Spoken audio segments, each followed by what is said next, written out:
بسم اللہ الرحمن الرحیم۔ ایک سبق آموز قصہ۔ کہتے ہیں کسی جگہ پر دو شخص رہتے تھے، ایک کا نام عقل تھا اور دوسرے کا نام نصیب۔ ایک دفعہ وہ دونوں کار میں سوار ہو کر ایک لمبے سفر پر نکلے۔ آدھے راستے میں سنسان راستے پر کار کا پیٹرول ختم ہو گیا۔ دونوں نے کوشش کی کہ کسی طرح رات گہری ہونے سے پہلے یہاں سے نکل جائیں، مگر اتنا پیدل چلنے سے بہتر یہ جانا کہ ادھر ہی وقت گزار لیں جب تک کوئی مددگار نہیں آ جاتا۔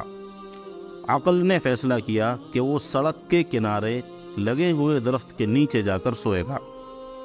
نصیب نے فیصلہ کیا کہ وہ سڑک کے درمیان میں ہی سوئے گا۔ عقل نے نصیب سے کہا کہ تو پاگل ہو گیا ہے کیا؟ سڑک کے درمیان میں سونا اپنے آپ کو موت کے منہ میں ڈالنا ہے۔ نصیب نے کہا نہیں، سڑک کے درمیان میں سونا مفید ہے۔ کسی کی مجھ پر نظر پڑ گئی تو جگا کر یہاں سونے کا سبب پوچھے گا اور ہماری مدد کرے گا، اور اس طرح عقل درخت کے نیچے جا کر اور نصیب سڑک کے درمیان میں ہی پڑ کر سو گیا۔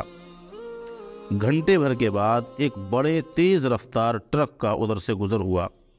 جب ٹرک ڈرائیور کی نظر پڑی کہ کوئی سڑک کے بیچوں بیچ پڑا سو رہا ہے تو اس نے روکنے کی بہت کوشش کی۔ ٹرک نصیب کو بچاتے بچاتے مڑ کر درخت میں جا ٹکرایا۔ درخت کے نیچے سویا ہوا بیچارہ عقل کچل کر مر گیا اور نصیب بالکل محفوظ رہا۔ شاید حقیقی زندگی میں بھی کچھ ایسا ہی ہوتا ہے۔ نصیب لوگوں کو کہاں سے کہاں پہنچا دیتا ہے، حالانکہ ان کے کام عقل سے نہیں ہو رہے ہوتے۔ یہی ان کی تقدیر ہوتی ہے۔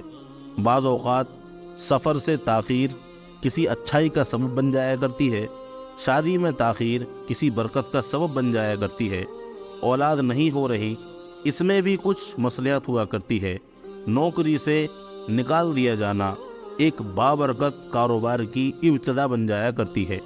ہو سکتا ہے ایک چیز تمہیں ناگوار ہو اور وہی تمہارے لیے بہتر ہو، اور ہو سکتا ہے کہ ایک چیز تمہیں پسند ہو اور وہی تمہارے لیے بری ہو، کیونکہ اللہ جانتا ہے، تم نہیں جانتے۔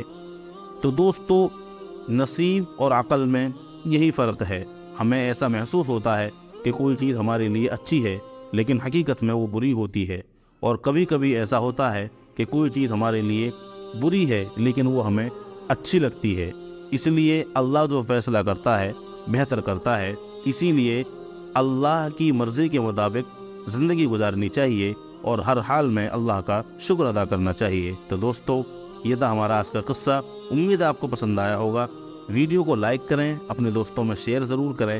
ملیں گے آپ سے اگلی ویڈیو میں، تب تک کے لیے دعاؤں میں ضرور یاد رکھیں۔ السلام علیکم ورحمۃ اللہ وبرکاتہ۔